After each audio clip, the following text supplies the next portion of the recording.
want some sunscreen or no? I'm good. I'm tan. You don't. Yeah, it doesn't matter if you tan. I know. You gotta be careful out there, Dave. You don't want to get Skin cancer? Yeah. Yeah. I don't. So we're off to do our morning stroll. Is it warm outside? Have you been? I assume it was 90 yesterday. I know. You gonna go with Daddy Capone or? Huh? He doesn't look too enthused. Let's go. Come on, Daddy.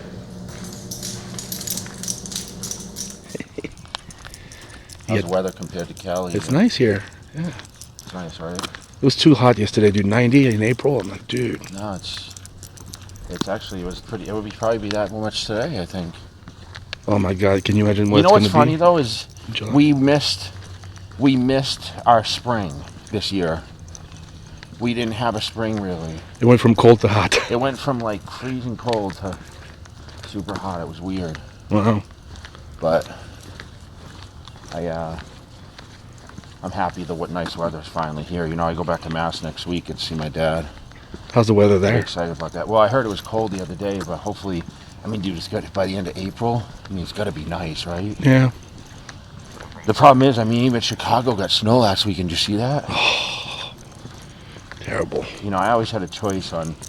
You know, I'll tell you. Lately, though, I've been actually thinking about, man, should I buy some property back home and build a nice house back there? Really? Dude, I don't know why. Because it's just like, you know. Maybe when you get older, that's the way you get. You know, I live in a beautiful neighborhood. You know, paid a lot of money for my house years ago, and obviously, like now, the community's about finished. But I always wanted to have a little more land. Remember, I grew up on a huge like, acreage area, so for me, it was like, you know, I always wanted that. So it's it'd be kind of nice to have property again. Yeah. And be able to have, like, I want to have my own gym in my house, like a full gym. Like Ronnie? Yeah. I actually thought about adding out the back, you know, where my garage goes through. Yeah. I thought about actually building a gym back there. Wow. I just wonder if it'd be worth it, because a lot of days, dude, to be honest, like, I don't want to even go to the gym. I don't want to go because I don't want to deal with, like, seeing people and stuff, you know? Well, you've changed. Yeah, remember? Yeah, you would never done that before. I asked you that question. I know. Yeah. But how much equipment would I really need for a home gym? I don't know. Besides some dumbbells and, you know, I already have, like, you know, a dip bar and a pull-up thing. Yeah. I mean, I would need this kind of like a cable crossover station, like with a seated cable row and all that, some dumbbells, and then, you know, Smith machine maybe. I'm sure you could get hooked up pretty good. You used to have all those endorsements with equipment before. Yeah, I know a lot of the people, but I think that'd be a smart play for me, you know. Yeah. To train at home. I'm not one of these people that never need motivation. I mean, when I was training for the 96 Nationals, when I won my pro card, I actually trained at home. You know, I had the home gym back in Spencer, Mass. And I spent about $100,000 and put a whole nice gym together back then. I mean, hammer strength was fairly new, but I had everything back then. I had all the hammer rows and dumbbells up to 160. And that was plenty for me. Like, it was awesome training there. Is that when you were living on top of the gym?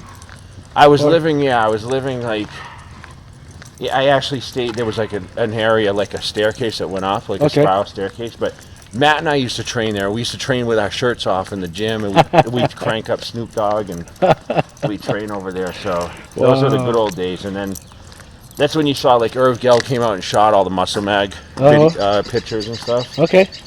It was good, you know. Come on, come over here. Come over here. I gotta switch sides. He's the boss. Yeah. So he came out and shot a bunch of videos, and I don't know if you ever saw that picture of me with the yellow Lotus. Did you ever see me with a yellow Lotus, like a sports car? No.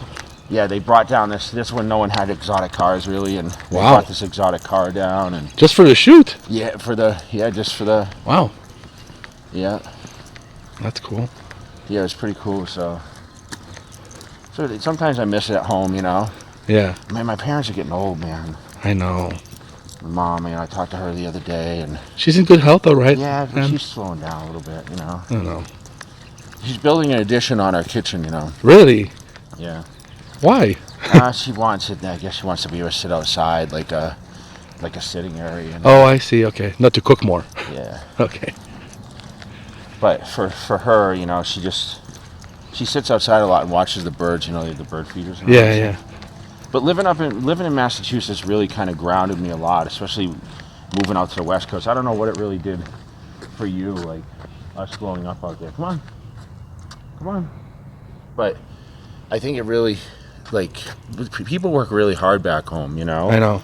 Because that's all we kind of have to do. It's not like we have the beaches and we have the other stuff. There's no opportunity like here. Yeah, It's different. I just wonder if people still have that mindset of like, oh, someday I want to live on the East Coast, West Coast, you know? Because I know, like, everyone wanted to live out in California where I was growing up. Yeah, it's not for everybody, that's for sure. People like the seasons, though, right? Yeah, but some people, they come here from back east and they try it and they can't do it. They move back after a year.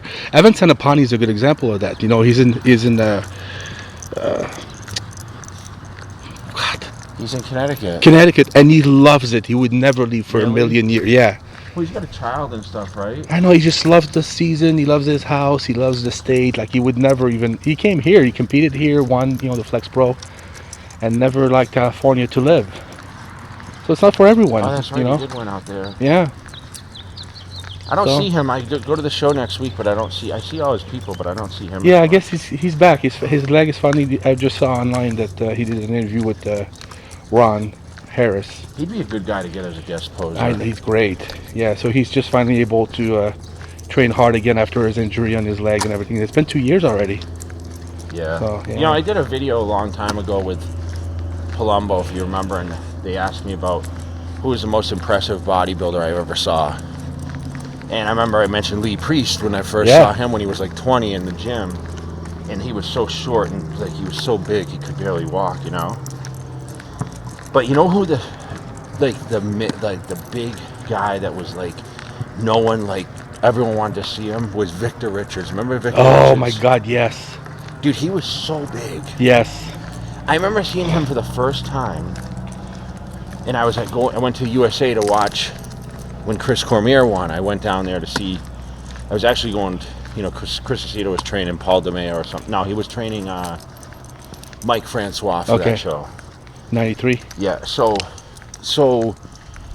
I went there, and I remember walking into the arena, like outside, and Victor Richards was walking in with a bunch of people. Bro, his legs were like, he couldn't even walk. Oh my God. He was Coleman big before Coleman was big. So anyone watching this that not familiar with who Victor Richards is, look him up. He was like 300 pounds. He used to guest pose. He was like Nigerian or whatever. Yep. Oh, he was a beast, man. I know. He was an absolute beast. God, he was so big. So you wonder back then, remember he used to say he ate like 10,000 calories a day or something? Yeah. Remember the articles? He'd eat like 4 cups of rice per sitting? Yeah. I mean, even then it was preached about food, and he was just a phenom like that, right? Yeah. 10,000 calories. What's the most you ever ate? I never counted calories. Yeah. I mean, I always have around 5,000-6,000, but yeah, it's like, it's like this. I've never taken my heart rate ever doing cardio. Like here we are walking outside, right? And I'm just walking at a steady pace. Capone's obviously with me, but I just try to keep the body moving. And I think like I mentioned, thinking a video yesterday, it's about keeping metabolism, right? Yeah. So you gotta keep the body moving. So that's why I get up and I just do this more for my mind. I'm out here in the sun, kind of like getting my mind set for the day. We got the show today, so it's gonna be busy, but man, it's like there's so much I don't know, the dogs are going crazy. But I never really tracked the calories or heart rates, or everyone's so scientific nowadays, you notice that? Yeah.